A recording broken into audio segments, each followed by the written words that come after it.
त्र्यंबकं यजामहे। चला कुछ खाए के बारे?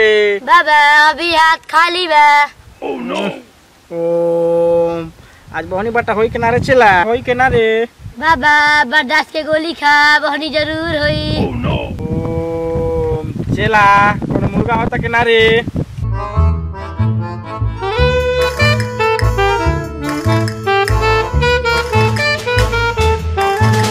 ओ वाह कितना निमन लागतियो। जाता नहीं बाबा से बतावे। बाबा मुर्गा तो नहीं बाकी मुर्गी जाती हमको उजर उजर कपड़ा पहन ले। चला काम पे लाग जो लगे ना तो ठोक दी। बाबा ई का कहत नहीं। अरे गधा ऊकरा के नहीं मतलब हमारा के ठोक दे मतलब इशारा कर दी हमरा के। ठीक बा बाबा अखियां मुन लिया अपन। चल चल चल चल।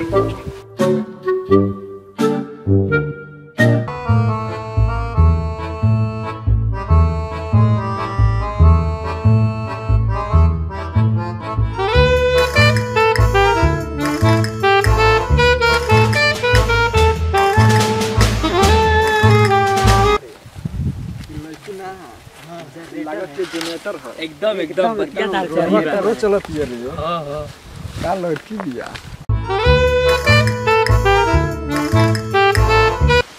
ए रवि कैसन माल बिया? अरे बहुत बढ़िया ब्यूटीफुल माल है भैया के मेहरारू बन जाई तो कैसन लागी? अरे साथ में ऐश कर ली घूमल जाई। हां ई बात तो सही कहतले भैया तो का पसंद बिया एकदम झकास लगत है। हमारियों का झकास से लगत पिछले बन पगला गेल बन गए। अरे बात अरे अभी दिल में संतोष रखे एकदम मिली मिली पार्टनर आज तू जा के स्कूले आज हम सेट करके आए। ठीक बा ठीक बा एकदम आज कहूंगा। हां एकदम ठीक बा। शाम तक सेट हो जाए चाहिए। हां घर मत के ठीक है बनाई खा जा। और सेट का हाल तनी जानू मैं तुमको नहीं बख्शूंगा चाहे मर्डर क्यों ना हो जाएगा मैं प्यार तुम्ही से करूंगा टेंशन मत लो भाई। बाबा की जय हो बाबा की जय हो बाबा की जय हो बाबा की जय हो बाबा की जय हो बाबा की जय हो बाबा की जय हो बाबा की जय हो। चला बाबा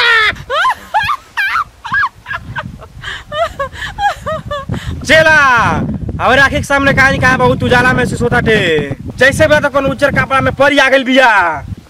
बाबा रउआ तो अंतर जाबी बानी लाल महिमा परंपार बा। बाबा की जय हो बाबा की जय हो बाबा की जय हो।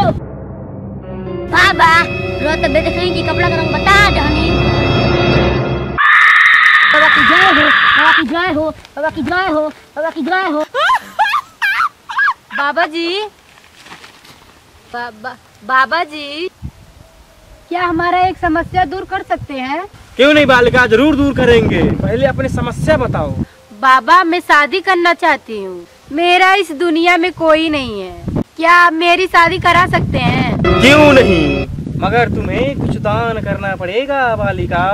बाबा कितना दक्षिणा चाहिए आपको? 500 रुपया लगेगा बालिका। ठीक है बाबा मैं 500 रुपया दे रही हूँ वकील मेरा शादी हो जाएगा ना? जरूर बालिका। अच्छा बालिका तुम अपना नंबर मेरे चीलू को दे दो जब फोन करूंगा तुम चले आना। ठीक है बाबा आप मेरा नंबर नोट कीजिए। चला नंबर नोट कर। बोलो हो नंबर अपन।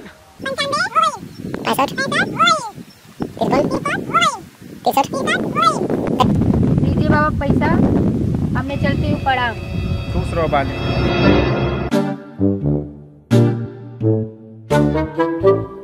500 के कार तो हो गई लिए चला चल चल।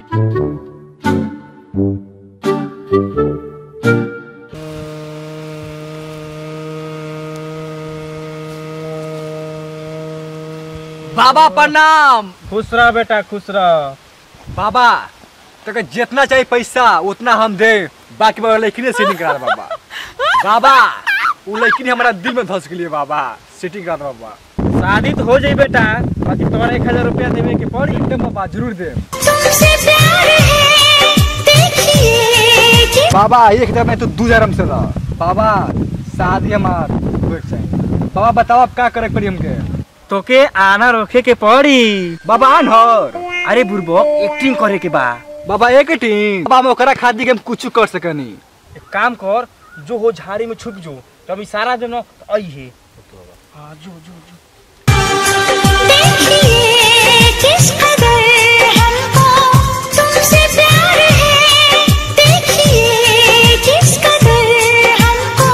चेला आज तो मुर्गा मुर्गी दोनों भेटा गई न सन। बाबा मजा आ गईल। बाबा लागत है इतने में खरवास कट जाई का। ओ चेला मजा आ गईल। बाबा की जय हो, बाबा की जय हो। अच्छा रुक ओवर एक्टिंग मत कर, थुरा जइबो। पहले नंबर पर फोन लगाऊ तो पहले फोन लगाऊ। ठीक बा बाबा। फोन लगाऊ आ लड़की के बोलाऊ। ठीक बा। तुमसे प्यार है हर तरह से। आहा ए पोरी आओ बाबा के जोरी हो गई टाइम शादी के। आओ पोरी जल्दी आओ। बस मैं 2 मिनट में आ रही हूँ। तस्वीर है हर तरह। बाबा फोन कर दल बानी अब होते होई। आवे जावे तो बहन बहुत माल झारे के बा। आवे दी तस्वीर है इंतहा है ये।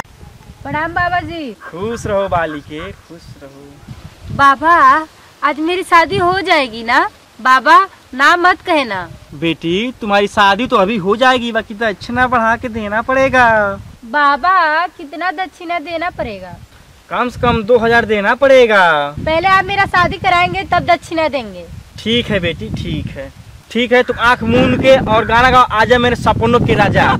इतना कहते सर सामने वो लड़का आ जाई हई तू माला ओके पहना दियो, तुम्हारी शादी हो जाई। बाकी याद रहे वो लड़का अंधा रही।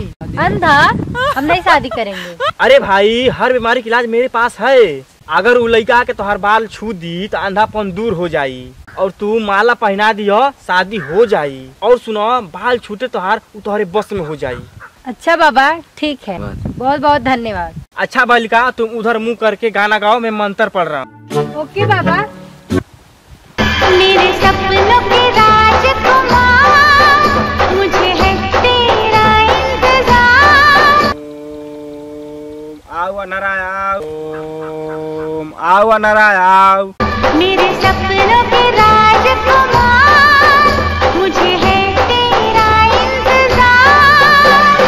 आजा सनम। आओ रे अनरा आओ, बर्बाद छू रे अनरा। तो लोके लागो का हो ठीक बालू? हाँ हम तो ठीक है बनी। बेटी ये माला लो और उसको पहना दो। बेटी लो।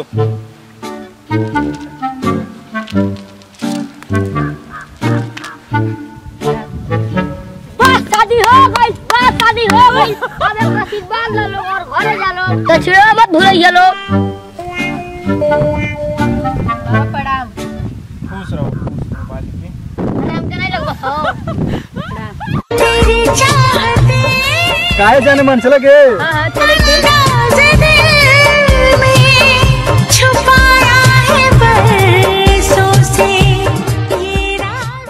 भाई लोग अगर होशियार रही तो बुरबक के धन खैले बिना नहीं मरी कबू। धर बोरिया बिस्तर धर, चल हो गइल बा हमनी के काम। चल धर। हाँ तो भाई लोग आप लोग वीडियो कैसा लागल? अच्छा लागल तो शेयर कीजिए और कमेंट कीजिए और मेरे पापा मेरे चैनल को सब्सक्राइब कीजिए। जय हिंद जय भारत। आई पतरा होई तर नहीं रख लेके पंडित जी के लगे आवे कोई ताके पतरा दिखा ले जा अपन राशि जान लेम जा। और सब्सक्राइब मत भूलिए भैया, सब्सक्राइब जरूर दे भैया। जय हिंद जय भारत जय भारत। राज दिल